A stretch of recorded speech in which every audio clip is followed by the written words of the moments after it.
Hello my dear students. Today we will start chapter 11th of microeconomics, that is theory of supply. So firstly you should know the meaning of supply. Supply क्या होती है?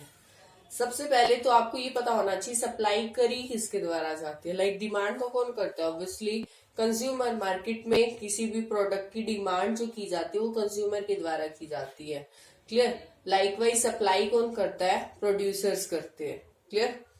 अब exactly देखा जाएगी तो था layman language में कि सप्लाई प्रोड्यूसर के द्वारा की जाती है. इट मीन्स किसी भी प्रोडक्ट की जितनी क्वांटिटी प्रोड्यूसर रेडी रहता है सेल करने के लिए, that will be called supply of that particular commodity. Clear.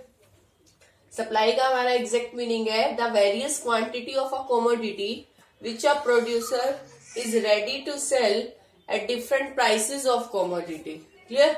Means different prices पर कंज्यूमर कितनी क्वांटिटी सेल करने के लिए रेडी है, वो क्या कहलाती है? उसकी सप्लाई. अभी तक तो हम सोचते थे कि सप्लाई का मीनिंग तो सिर्फ इतना होता है 10 प्राइसेस है और प्रोड्यूसर रेडी है सेल करने के लिए 100 यूनिट्स को, तो वो उसकी क्या है? सप्लाई. नो. सप्लाई का मीनिंग होता है डिफरेंट प्राइसेस पर कितनी कितनी कमोडिटी को सेल करने के लिए रेडी है. क्लियर. तो 10 प्राइस है तब कितनी कमोडिटी को सेल करने के लिए रेडी है प्रोड्यूसर. 12 प्राइसेस है तब कितनी सेल करने के लिए रेडी है. 15 प्राइस है तब कितनी कमोडिटी सेल करने के लिए रेडी है. तो आप इस एग्जांपल से देख सकते हो कि जैसे जैसे प्राइस बढ़ता जा रहा है वैसे वैसे उस प्रोडक्ट की सप्लाई क्या होती जा रही है? इंक्रीज होती जा रही है. सो ये ऑब्वियस भी है क्योंकि सप्लायर जो होता है, प्रोड्यूसर जो होता है, उसका मेन मोटिव क्या होता है? प्रॉफिट को मैक्सिमाइज करना. क्लियर. इसलिए वो वेट करता है कि प्रोडक्ट का प्राइस ज्यादा हो तब मैं गुड्स की सप्लाई करूं. इसलिए जैसे जैसे प्रोडक्ट का प्राइस बढ़ता है वो गुड्स की सप्लाई ज्यादा कर देता है. क्यों? क्योंकि प्राइस ज्यादा होने पर ही तो उसे प्रॉफिट ज्यादा होगा. इसलिए वो प्राइस ज्यादा होने पर ही गुड्स की सप्लाई को ज्यादा करता है. Clear. So what is the difference between supply and stock? Supply और स्टॉक में क्या डिफरेंस है? स्टॉक का मतलब तो सिर्फ इतना होता है कि प्रोड्यूसर ने कितनी गुड्स प्रोड्यूस की और उसके स्टॉक में कितनी गुड्स है, कितनी इन्वेंट्री है. लाइक एक प्रोड्यूसर 100 यूनिट्स प्रोड्यूस कर चुका है तो उसकी इन्वेंट्री कितनी है? 100 यूनिट्स. और यही उसकी क्या कहलाता है? स्टॉक कहलाता है. अब मैं कहूं कि किसी प्रोडक्ट का प्राइस ना 10 है तब वो इसी 100 यूनिट्स की बात करूं, जो भी प्रोडक्ट की उसने 100 यूनिट्स प्रोड्यूस कर रखी है उसी के बारे में बात करूं कि जब उस कमोडिटी का प्राइस 10 है तो वो 60 यूनिट्स को सेल करने के लिए रेडी है. तो ये उसकी क्या है? सप्लाई. लेकिन उसके स्टॉक में कितनी यूनिट्स है? 100 यूनिट्स है. अब उसमें से कितनी वो सेल करने के लिए रेडी होता है वो उसकी क्या कहलाती है? Supply. Clear. So what is quantity supply? एक और टर्म है हमारे पास, क्वांटिटी सप्लाइड. तो क्वांटिटी सप्लाई क्या होती है? क्वांटिटी सप्लाई का मतलब होता है किसी पर्टिकुलर प्राइस पर कितनी स्पेसिफिक क्वांटिटी को वो सेल करने के लिए रेडी है. लाइक यहाँ तो हम देखते हैं डिफरेंट प्राइसेस पर कितनी कमोडिटी सेल करने के लिए रेडी है. लेकिन जब मैं किसी एक पर्टिकुलर प्राइस की बात करूंगी ना और कहूंगी कि 10 जब प्राइस है किसी कमोडिटी का and producer is ready to sell 15 units, तो जब सिर्फ इतनी बात की जा रही है हम किसकी बात करें? क्वांटिटी सप्लाई की. क्योंकि क्वांटिटी सप्लाई का मीनिंग यही होता है कि किसी पर्टिकुलर प्राइस पर प्रोड्यूसर कितनी यूनिट्स को सेल करने के लिए रेडी है और डिफरेंट प्राइसेस पर कितनी करने के लिए रेडी है वो क्या कहलाती है? Supply. Clear. Next topic is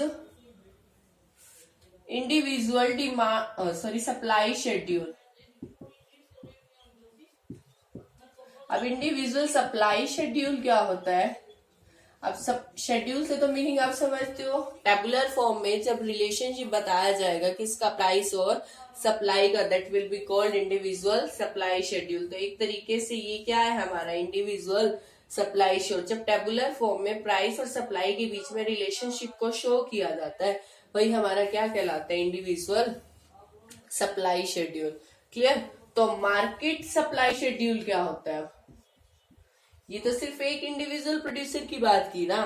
तो जब मार्केट सप्लाई शेड्यूल की बात की जाएगी मतलब मार्केट में जितने भी टोटल प्रोड्यूसर हैं तो वो डिफरेंट प्राइसेस पर कितनी कमोडिटी को सेल करने के लिए रेडी है उसको जब हम टेबुलर फॉर्म में प्रेजेंट करेंगे वो क्या कहलाएगा, हमारा market supply schedule. You can understand it with the help of example. ये सप्लायर की बात की गई थी, या हम किसी दूसरे सप्लायर की भी देख लेते हैं कि वो किस प्राइस पर कितनी कमोडिटी को सेल करने के लिए रेडी है. ये एक सप्लायर था, ये दूसरा सप्लायर है, ऐसे ही थर्ड सप्लायर भी ले सकते हैं, फोर्थ भी ले सकते हैं.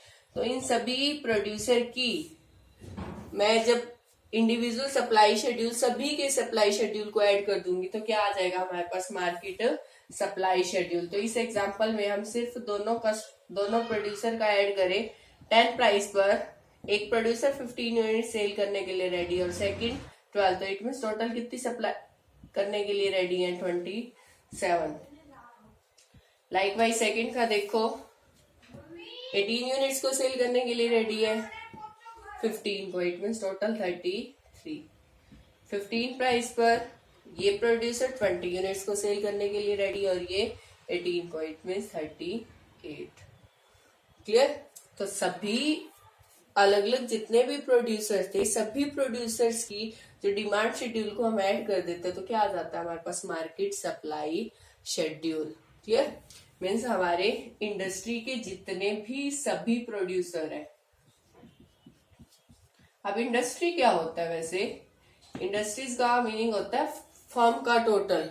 लाइक मैं कहूँ ऑटोमोबाइल इंडस्ट्री, सुना होगा नाम. ऑटोमोबाइल इंडस्ट्री का मतलब क्या है, जो कार मैन्युफैक्चरिंग कंपनीज है ना, उन सभी फर्म्स को जब हम टोटल कर देते हैं तो वो क्या कहलाती है, इंडस्ट्री कहलाती है. क्लियर. तो उस कार मेकिंग कंपनीज की डिफरेंट प्राइसेस पर क्या सप्लाई रहती है, तो सभी प्रोड्यूसर की जब मैं सप्लाई को ऐड कर दूंगी डिफरेंट प्राइसेस पर तो क्या निकल आएगी हमारे पास, market supply. Clear.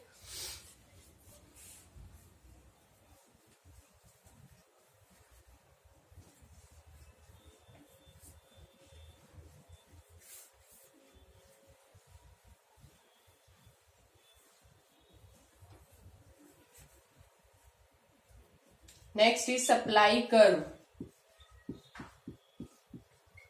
Diagrammatic representation of supply schedule will be called supply curve.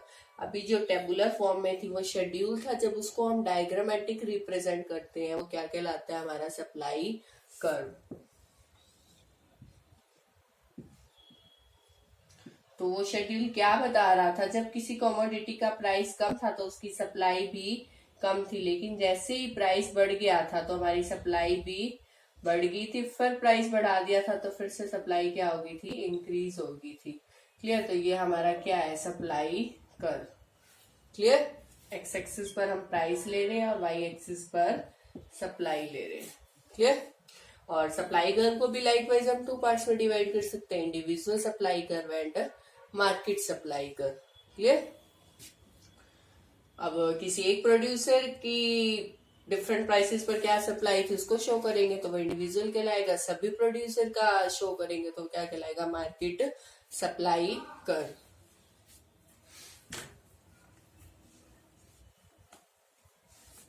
Next topic is factors affecting supply. ऐसी कौन से फैक्टर्स हैं जो सप्लाई को अफेक्ट करते हैं. सबसे बड़ा फैक्टर तो हमारी उस कमोडिटी का प्राइस ऑफ ऑन कमोडिटी.